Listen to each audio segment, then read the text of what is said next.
Tighten up. Yep. I'm Dave Palumbo, founder of Species Nutrition. From my earliest bodybuilding days, I believed in only putting the best in my body. And that lives on in the Species Nutrition line of products. I put my name and reputation on every bottle of Species Nutrition products. If you want to be your absolute best, join the evolution. Hey guys, we're super excited to be here at the LA Fit Expo. It's our third year in a row. And what we're going to be doing today is we're going to be launching the Tasty Pastry. It's a low-carb Pop-Tart. It's got 3 to 4 grams of net carbs. And we love this show. This is our best place to be in LA.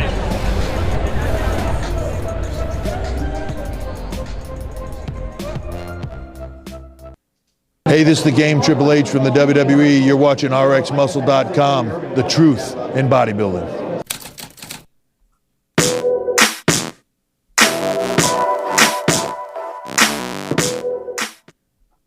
RX Television on RxMuscle.com. This is Ask Dave, better known as #AskDave, your 30-minute question and answer show with Dave Palumbo. All your questions, diet, training, supplementation, anything and everything bodybuilding or non-bodybuilding is all on the table. So we're going to start this episode on a couple of notes. One, for those of you waiting on After Hours, it is live. It is live right now on the channel. We had to delay it a bit. I'm going to lift the curtain a little bit. For whatever reason, and there may be many, that show gets flagged on YouTube almost regularly. And when you go in, you do an upload, and it's a show as good as it is, and you're not getting the full, it's not even just to say the full monetization aspect of it, but then when it is on hold, you know, for those that know YouTube, when it's yellow, meaning it's not fully monetized, the views are a bit restricted. So we're not getting the full value, and you, the fans, may not even know that it's live. So many times we have to wait till it is live. We had a bit of a snafu yesterday as far as a copyright issue, but nonetheless, it is all resolved. We apologize for the delay. We know that we have a very loyal fan base for that show. We appreciate that. And the show is live right now on the YouTube channel. Second, tomorrow, for those who may or may not know, Dave is going in for surgery. And, you know, it's just kind of thing where, you know, you add a bit of a humanistic touch into it. We were just talking off air, and Dave was sort of talking about next week and sort of what we're going to do next week as far as the broadcast schedule is concerned. And, you know, Tyler and I kind of just reminded him in a sense. And, you know, this is kind of where I want to bring you, the fans, into the fold as well. There's a human equation, a human element to this, right? Dave does so much for the bodybuilding world, for you, the bodybuilding fans. You know, his health, it comes first. You know, his personal well-being comes first. So, you know, it is on my behalf asking you, the audience, you know, send your warmest wishes below. Drop your, you know, warmest vibes below in the comment section. Obviously, Dave's having a major surgery on his foot tomorrow. So, you know, our entire team, and I know you, the entire RX Muscle Nation, sends Dave his best wishes. Dave, how do you feel? I know tomorrow is going to be a big day, a lot of mixed emotions for you heading into tomorrow's big surgery. After your big speech, I'm completely embarrassed. I don't take compliments well, but I appreciate the concern and care. Yeah, you know, I actually had our good friend Dr. Victor Prisk, who's happens to be an ankle specialist, you know, and an orthopedic surgeon. So if I lived in Pittsburgh, he would be doing my surgery for sure. There's no doubt about that. So I sent him the CT scan, and he looked at it. He says, "Your ankle's a disaster." So when a good friend of you tells you that's not a good sign. So and a bodybuilder at that. Evidently, the talus bone, which is the bottom of my foot bone, I guess, where the tibia sits on top of the dome or the curvature, just collapsed. Like whether it could have been compromised blood supply from the last surgery, you know, that I had, where they fused the bones on the bottom of my foot. They call it avascular necrosis, and unfortunately, when that happens, they could do one of two things really: an ankle replacement, which I was considering, but you know, Dr. Prisk felt like, you know, my ligaments, I have really lax joints, and I would probably destroy the thing pretty quickly, assuming it even took. So I don't really want to fuse the bottom of my ankle joint, but I'm going to be winding up probably having to do that, because that's going to be the most best solution, least pain long term. Although, you know, obviously short term, I might be in a lot of pain tomorrow. Hopefully they give me a good nerve block and some good meds, but yeah, it's not a fun thing. I really didn't want to go through it, but at the end of the day, I after toiling over the decision, I trust him, and my surgeon's probably the best guy in this Southwest Florida here. So he seems to concur with Victor. They're going to go in there and he's going to go in there and take a look at it, and if it's a disaster, which it looks like it is on the CT scan, they're going to do an ankle fusion. So probably be a very long surgery, and like anywhere from 4 to 6 hours supposedly. They actually have to drill a rod through the bottom of your foot, right through your foot bones into your tibia, and then I guess they pack it with all kinds of bone grafting stuff, and then they just hope it fuses. Everything kind of fuses together, but not fun. And that's the same leg, of course, I drive with, and the same leg that I have the torn quad on. So, it's not a good leg. He did say I would be able to drive at some point in the future, but for now, I'm better get used to that Uber app, because it's working because I'm gonna be using it a lot. So that's the update. Hopefully, me, assuming I'm not in a lot of pain, I'll probably be doing some TV programming next week, and I'll be back because I'll be bored otherwise. I can't go to the gym, so I might as well just record shit, right? That's the plan. So a lot of people have reached out to me and given me well wishes, and I appreciate that. And you guys don't have to send me a million text messages, because once tomorrow comes, I don't want to be looking at a million text messages. But I appreciate the people who have reached out and just say your prayers for me. That's enough. I know. I feel all the good energy coming in. I promise you. Thank you. So with that, we go on to the questions. Of course, the first few questions on the show from the Dave Palumbo Experience app. So this morning on Muscle in the Morning, we actually featured quite a bit as far as from the female competitions from this last week on Recap Wednesday. Wednesdays, we do, during the contest season, we do Recap Wednesday for Muscle in the Morning, recapping, some of the shows that, you may or may not have heard of. But again, it is important to give that exposure, that needed information, for the other competitions at hand. So we did feature a lot of, competitors from bikini, from wellness. So this question kind of ties right into that. What should be the difference in training splits for a wellness competitor versus a bikini competitor? I get this question a lot with what's the difference between diets? Is the diet for bikini competitor versus a bodybuilder versus figure? Bodybuilding is bodybuilding. Nutrition is nutrition. Bikini competitors, wellness competitors, bodybuilders all need to lose body fat, right? So the diet process is pretty much the same. Obviously, you're not going to use, heavy drugs on a bikini or wellness competitor, because they don't need it. Although some people do, which is ridiculous, obviously, because obviously beauty is a big part of wellness and bikini. How you look physically is absolutely judged, as well as your physique. There's no doubt about that. So you want to be beautiful, obviously. Now, as far as the diet and training goes, it depends what you need to accomplish. If you're a bikini competitor and you obviously need glutes, and you have no muscle, or you have very little muscle on your butt, but you have a lot of fat, maybe you just have a nice shaped butt, but you need muscle there, because when you diet down, you lose your butt, then you got to squat. You got to train like a bodybuilder. And I think a lot of bikini and wellness competitors need to train like a bodybuilder until they get the level of muscularity in their bodies that would warrant them saying, okay, I got enough now. Now it's more maintenance. Let me do some of these other little cutesy exercises so that I don't get too big. But most people are not like that. Most people who are beginners coming into the sport, who are asking of these questions, they need to put a lot of muscle on their bodies. And so you got to train like a bodybuilder to put muscle on. You got to squat. You got to, do, back if you want to have a taper. You have to train, your arms to a certain degree, just so you have, when you just don't have skinny arms when you lose all that weight. You need to have cap delts, especially for all the women's divisions, because that gives you a better V taper.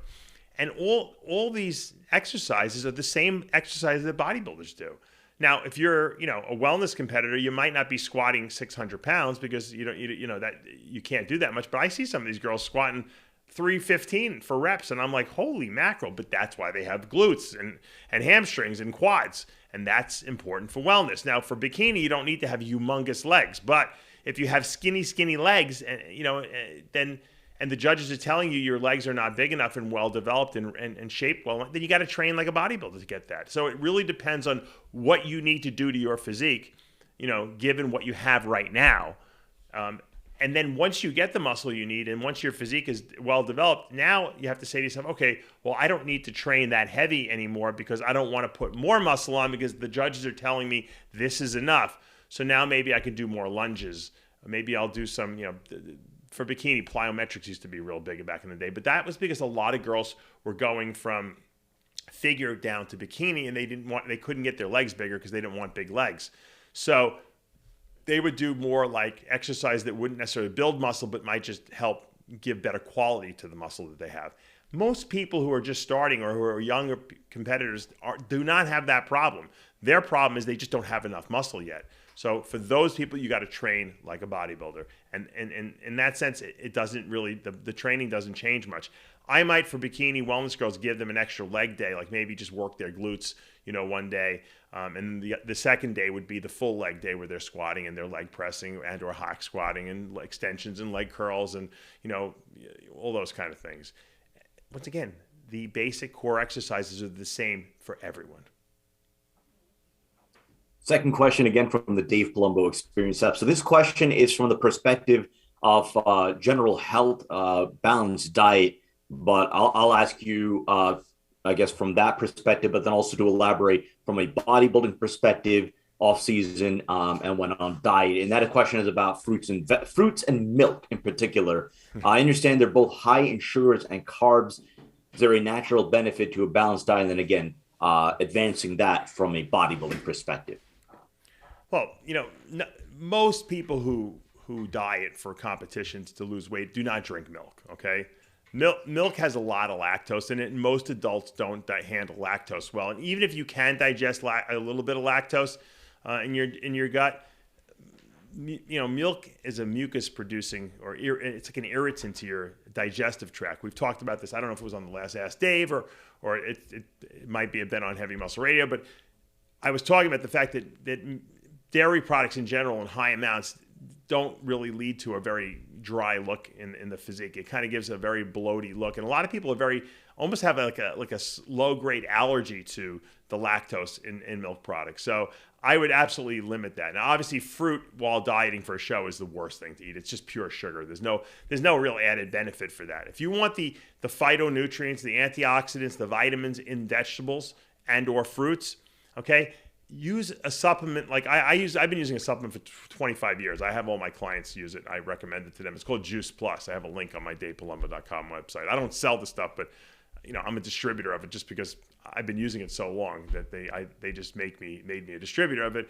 But like I said, it's such a good product that I don't even make it for species because I say, you know what, I can't do it better than they do because those fruit and vegetable extracts have to be made in an oxygen-free environment. If you don't crush the fruits up and pulverize them and isolate the phytonutrients in an oxygen-free environment, that means in nitrogen tanks they do this, then all those phytonutrients get oxidized and then they're really useless in a sense. So there's a lot of companies that sell green products and red products out there or purple products, which are your blueberry extracts, stuff like that. And the stuff is just not good.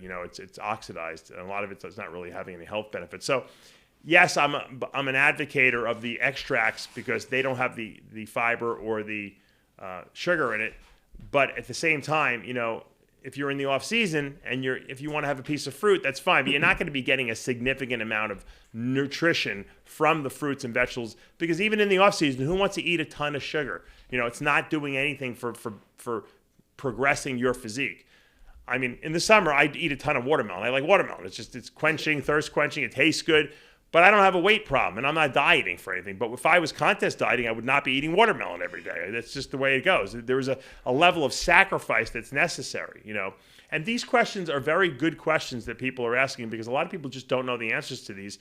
And, that's why the Dave Palumbo Experience app is so good because people can go on there and ask questions all day long. And I answer all the questions in an open forum so everyone sees the questions and the answers. We pick the best question and answers and we do a Q&A video just for the app members. So if you guys want to join that, you can download it from your iTunes store or your Android store, the Dave Palumbo Experience app. It's $29 a month. You got me in your back pocket, essentially.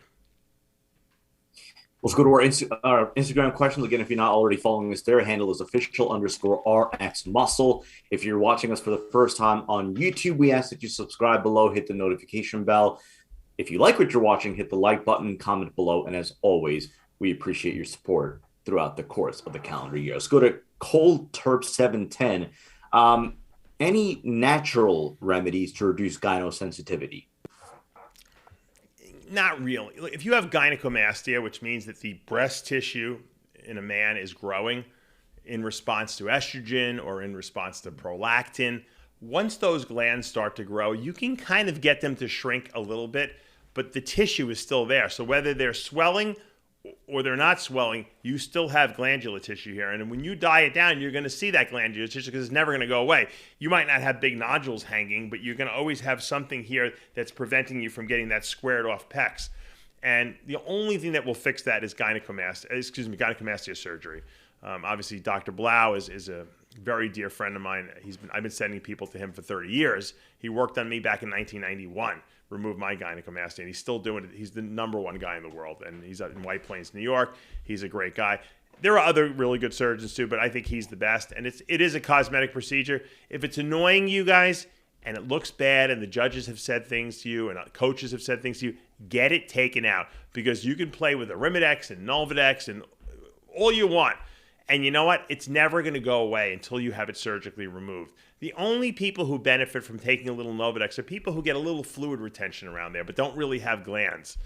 And why do some people have glands and some people don't? Very simple. Why do some girls have big boobs and some girls have small boobs? Because it's a genetic thing. If it runs in your family, you're going to have gynecomastia. If you have small boobs in your family, you're not going to have gynecomastia. It's funny because most top-level bodybuilders have had their gynecomastia removed, and because out of necessity, because it just didn't look good. Maybe 1% are lucky enough that they just don't ever have to have it done. But your chest will never look phenomenal without getting it removed. When you get it removed, it's a new level of line across your chest that you're going to see. That's just the way it is, and that's why people get the surgery. Women, spend 10 grand on boobs. Guys have to spend, 10 grand on getting their boobs removed. That's just the way it goes in bodybuilding. It's the great irony,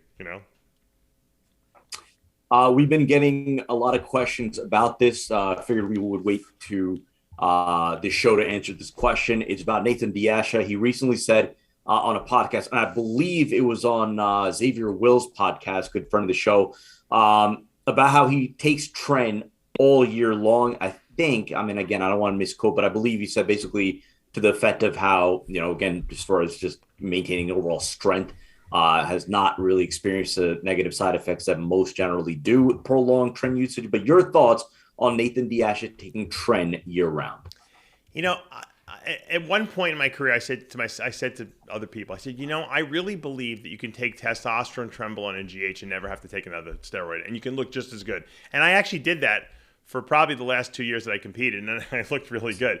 But what I realized is when I would take it in the off season, I was very grumpy from it. So I said, you know what, I'm not going to take it in the off season anymore. But the one negative thing, there's two negative things about taking Trenbolone all the time. Number one, it raises your blood pressure. So you might not even realize that your blood pressure is high on it, because unless you're taking it every day, you're not going to know. So that's a danger factor, because that can be bad for your kidneys. It does keep people up at night. It makes it hard to fall asleep. And I don't care, off season, it's easier to fall asleep because you're eating more. But even still, I always had trouble just falling asleep. It was just turning my brain off on that stuff. And some people, have digestive issues from it, and get hiccups from it and stuff like that. Obviously, Nathan doesn't have those side effects, so that's not something of concern. It's also a dose-related thing too. So, if you're not taking excessive amounts of it, you won't get those side effects that I just mentioned. However, I worry about the high blood pressure in bodybuilders, because obviously that's very, very dangerous for the kidneys. It damages the kidneys. As long as, he is checking his blood pressure, which I don't believe he's checking it every day, because I don't think anyone does that. It's very, very hard to remember to do that every day. As long as he's keeping tabs on that and it's not high, I think it's okay. But for most people, they're going to find that they are running high blood pressures. Big Ant. So, we have documented over the course of the last year and a half that you are training again. You and Amanda have made a consistent routine, generally going to the gym in the morning. You've gotten a lot of questions about, what it's like to be back, in a proper gym facility, training again. The question is, how would you train through an injury now compared to when you were in your prime? And I think as you want to elaborate how you would, if you did, train through injuries during the course of your bodybuilding career. Well, now, obviously, I train for my next surgery, it seems like. There's always, every year it's another surgery. I'm always training to get to the next surgery so that I can get through the next surgery, and then I have some muscle mass to burn. And then after the injury is healed, or the surgery's healed, I go back into the gym again. So, when you get a little older, it's about maintenance. It's about, going to the gym to feel strong, to feel good about yourself, to maintain muscle density, bone mass, and stuff like that. And so it's frustrating, when I can't go, but it's not like I don't feel like almost like depressed about it, because back in the day, if I was competing and I couldn't go to the gym, I felt like I was not making progress. And that was important, because as a bodybuilder who's competing, you always want to make improvements to your physique. So if you're missing, 6 weeks out of the gym, which luckily during my career I never had that happen, you almost feel like a failure. Like, oh my God, here I want to go, I can't go, I don't know what to do with myself. This is so depressing. So that was tough. So when I would get injured, I had I had each shoulder scoped. I had gynecomastia surgery at some point.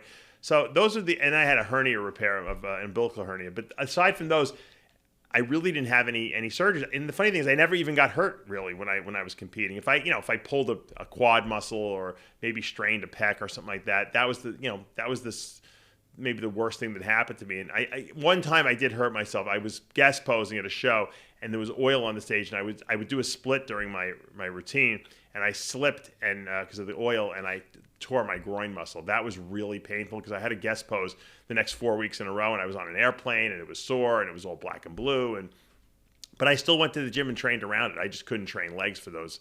And what you have to do is you have to just train around things. Like, if I can't train my foot because I have an ankle injury, I'll train everything else. I'll do inner outer thighs, machine. I'll do, my other leg, that I can train. I do what I can do. It's a lot of people give up. They say, oh, you know what, I can't go and I can't squat because I got this foot problem, so I'm just not going to train at all. That's not that's not what we do as bodybuilders. We don't give up. We go and do whatever we can do. And that's the same way I was when I was during my career. If I would get injured or if I just couldn't do something, I would go to the gym and do what I can do. So if I strained a pec and I knew I can't get under a bench press and do 405, then I wouldn't. I would take a week off. The next week I would try to do zero weight, just the bar, and squeeze, and maybe put a 10-pounder on each side. And then the next week I'd come back if it didn't hurt and I didn't do it and it felt better, and I'd put 25 pounds on each side, and I would build back up to it. The fact that I was in the gym doing something made me feel good. And you know what? At the end of the day, I lost no size from that. And that was the key, because I didn't stop everything for 6 weeks because I was depressed. You do what you can do. And that's still what I'm doing even to this day. I'm going to get the surgery tomorrow. Probably be at, he's probably going to, for 10 days, want me to just lay low because I'll have a soft cast on my foot. Once he puts that hard cast on me, he doesn't want me to go to the gym, but I'm going to go to the gym on my little knee scooter. I'm going to use machines. I'm not going to put any weight on the foot. Obviously, I can't do that. And I'm going to do what I can do without getting hurt. Hopefully I won't fall, hurt myself. But, what I'm saying is that you can't just give up. You do what you can do, because that's what champions do. Champions find a way. When I heard what Dorian Yates went through in 97 to get to that stage, he tore his tricep, he tore a quad muscle, and then he had a bleeding like ulcer or something like that in his stomach, and he had to get 2 pints of blood transfused into him like 2 weeks before the show or something like that. So he didn't give up. He found a way to do whatever he can do. He couldn't even train his arms. He was just, all he can do is pose. And he did what he had to. He won the Olympia, okay? Even though a lot of people thought he shouldn't have won it, but he won the Olympia because he showed up. And you know what? That's what a champion does. And that's what you guys have to do. You cannot get depressed over not being able to do things the way you want. You have to find a way to get it done anyway. Ivan, bodybuilding, do you think a very low dose of GH 1 to 2 IU during the off season can significantly impact your muscle growth and recovery? Absolutely. Yeah, absolutely. I think 2 IUs of GH per day is very regenerative. You'll definitely recover better from your workouts. And I think the longer you use that, because I always said with growth hormone, it's not the amount you use per day, it's the length of time you're on it. So if you're on it long periods of time, 6 months, 8 months, 10 months, even at 2 IUs per day, you're going to build muscle, and you're going to build permanent muscle. And that's what's important. Like I told people, back in the 90s, it was very hard to number one even get GH. And then if you could get it, it was very expensive. So you couldn't really afford to take that much. I was in my early 20s. I wasn't making a ton of money. So basically, you used, 2 IUs a day. That was it if you were lucky. Some guys couldn't even use it every day. Some guys would use it 4 days a week, 5 days a week. but you got results from it as long as you combined it with anabolics, you ate right, you trained right, and did everything else right. It definitely helped the process. I think guys take too much GH these days. And I think some guys think they're taking a lot of GH, but they're really not, because the stuff they're using is really, really weak or nothing. So there are the group of people that are taking too much because they think they have to, and then there's the people who are taking too much, but they're really not even taking anything, or they're taking low dose because their stuff is really weak. So you got those two groups nowadays out there. Will Real Talk. I know you've touched on this topic quite a bit, and my guess that your answer is going to be yes to this question, but the question is, will we ever see steroids legalized? And I'm assuming he means here in the U.S., legalized in our lifetime, or is there too much negative press behind it? You know, if you asked me this question 10 years ago, I would say that never be legalized. And now, I see how HRT clinics are all over the place. Everyone's on testosterone replacement. It's not a big deal anymore. It's still illegal in sports, but I think at some point people are going to become congressmen. Everyone's going to become fatigued with the whole idea of arresting people for anabolic steroids. And they're just going to be like, you know what? Why don't we just tax the shit out of this stuff and regulate it? I mean, that's what they're doing with marijuana, right? I mean, it's no one's dying from taking, one shot of steroids, Yes, are there people who might die long term from abusing it for 25 years or 15 years or whatever the case may be? Sure. But if you can go into a pharmacy and buy real testosterone and real DECA and real whatever you want to use, Masteron, you think people would really abuse? I don't think people would abuse it as much. I think people would just take it for, it's so easy. This stuff works so much better than what I was using before. I don't even need to take as much. I think that would happen. And I think that we're going to look back 20 years from now and we're going to say, what a bunch of idiots. We were throwing people in jail for this. This is nuts. This is crazy. Now, I'm not talking about the guys who have these massive enterprises where they're selling, millions and millions. I'm talking about the guy who got caught in his car. He was driving, too fast, and he had steroids in his car, and he got pulled over, and he wound up doing, 6 months or 8 months, or because he had a lot of steroids in his car, and they hit him with an intent to distribute. I mean, we're gonna say we must have been the biggest morons. We should have just. What about if a woman has birth control? How come she wasn't getting arrested? It's just going to look ridiculous. Now we're in the midst of it, so it's not as ridiculous. But I think in 20 years from now, the laws are going to get a lot easier. And I think the more easy the laws get, and the more people don't really care about hormone treatments anymore, in terms of looking at them as illegal, I think that it's going to eventually become legalized. Because what's going to happen is all the young people who are coming up in this generation who are exposed to steroids on social media and see them are going to say, you know what, they're really not that bad. And they're going to get used to it. And those are the people that are going to become the congressmen and the senators and the legislators. And they're going to be like, why are we wasting our time arresting people and putting them in jail? The jails are too crowded already. Let's just legalize this stuff. Let's make some laws and control it and tax it. So yes, I do see a day when we're going to probably see legalized steroids. Whether it be in my lifetime or not, I don't know. But I could see it in the next 20 years. Okay, 2 more questions. How many weeks or days from Ivan Benny? That's how many weeks or days before the contest do you suggest using halotestin, and at what dose? The standard, protocol that I always used and I use with my clients is 20 milligrams per day for the last 14 days. Remember, halotestin has no anabolic quality, so it's not going to build any muscle. All it does is it's an androgen. It's a non-aromatizing androgen, meaning it doesn't convert to estrogen, so there's no fluid retention with it. And it helps, and high androgen compounds help you store glycogen in the muscle. So it gives a lean muscle a very dense, hard, full look. And so we use it, like I said, 20 milligrams. The truth of the matter is, we used to use it back in the 90s a lot because there was no trenbolone acetate. Now with trenbolone is so high in androgens, you really don't even need the halotestin. We use it by convention if people can find it, just because, we always did it that way. But the truth is, if you took a shot of trenbolone every day the last 2 weeks, it would probably accomplish the exact same thing. Last one, and a controversial one at that, is from Carlos Fit NYC. Is it normal for a coach to ask for full nudes on female clients to evaluate them better? Someone who just won their pro card at North Americans recently is accused of this.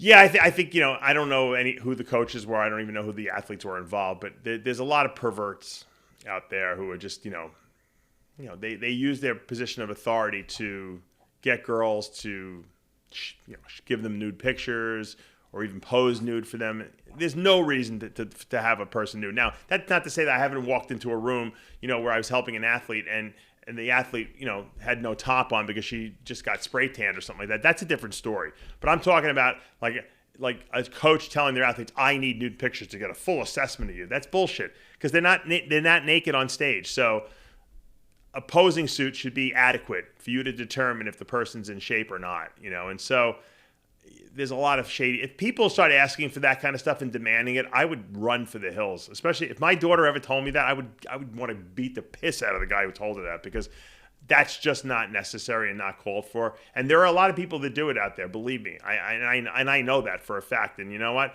It disgusts me because what it does is it casts a really bad aspersion on coaches, and it makes it look like, well, maybe everyone's out for something. I treat every woman as if they're that I work with as if they're my daughter, my wife, or a family member, because that's how I would want my daughter treated if she was if she goes into gymnastics and she's got a gymnastics coach, or she goes to whatever sport she's doing, or at school for her teacher. And, treat people like you want to be treated. And that's what, my father always told me and my mother always told me. And that goes all the way. You do not, if you look at the USA Gymnastics, what a disaster that turned out to be with that Dr. Nasser there, who was, fingering the girls, for 25 years, and they were getting away with it. It was like a fraternity of like pedophilia going on there. And I'm not talking about just low-level gymnasts. We're talking about the top gymnasts in the world were being sexually molested by this guy, and he, under the guise of him having to give them some kind of special massage therapy where he had to internally put his fingers inside of him, and sick, and it went on, and people covered it up. So no, if you see a coach doing that, number one, I would run for the hills, but I would tell everyone else to stay away from that coach too. Bad for the business. I wanted to take this one before we go. It's from Kudashot76. I just finished an 8-month cycle. How long until my receptors are good again so I can start another cycle? Do you have a general guideline on this, or are there variables? I'd say about 8 weeks is usually a good number, because that gives your body time to detoxify, and it also gives the receptors time to regenerate. Usually of that 8 weeks, the first 4 weeks, you can kind of use some HCG and Clomid. Usually I do 2 weeks HCG, 2 weeks Clomid, just to kind of turn the body back on. In that first 3 weeks, usually the drugs that you had been taking are still in your system, so you're really not off of them completely. Obviously, the levels are diminishing. By the 4th week, there's nothing in your system. So you're getting like week 4 through 8, you're kind of on nothing. And usually your natural production, even if is probably pretty low. And that's actually a good thing. And I've said this before, the lower your natural testosterone is, the more the receptors will recover. Because what the body doesn't know there's not enough. The body doesn't know there's anything about receptors. The body just knows what it senses. So it senses no testosterone attaching to the cells, to the nucleus of the muscle cells. I guess there's not enough receptors. Let's make more receptors. So the body makes more and more and more receptors. And women have a lot of androgen receptors because they don't have a lot of testosterone in their body. So in order for their bodies to recognize the very small amount of testosterone in their bloodstream, they have to have a lot of receptors. And that's why when women take anabolics, they get a really, really strong response, even from something as weak as Anavar, because they have good receptor density. If you want to build up better receptors, you have to come off. And that's why I always say bridging and staying on like HRT. It's not toxic to the body, but what it's doing is not allowing the receptors to regenerate themselves. And you want those androgen receptors very, very sensitive, and you want a lot of them. And the only way you can get that is to stop taking drugs for at least, like I said, a good 4 to 5 weeks on nothing, where your body is low. That's the best thing that can happen to you. And you know what? You're not going to lose any muscle. Assuming you weight train, eat right, sleep right. Problem is when guys a lot of people go off drugs and they don't train. They stop doing everything. They're like, why should I train? Why should I even bother? Why? For the same reason when you're injured, you go to the gym, because you don't want to lose muscle. You want to minimize the damage. If you're off, if you go to the gym and train and you eat a high protein diet, you're going to lose way less muscle than if you do nothing. Okay? It's just logic tells you that. But yet people still do it. I don't know why. And so take that advice to the bank. That's going to do for this episode of Ask Dave. Again, Dave Good luck tomorrow. All of our best wishes, and hopefully you're going to be able to put this chapter behind you.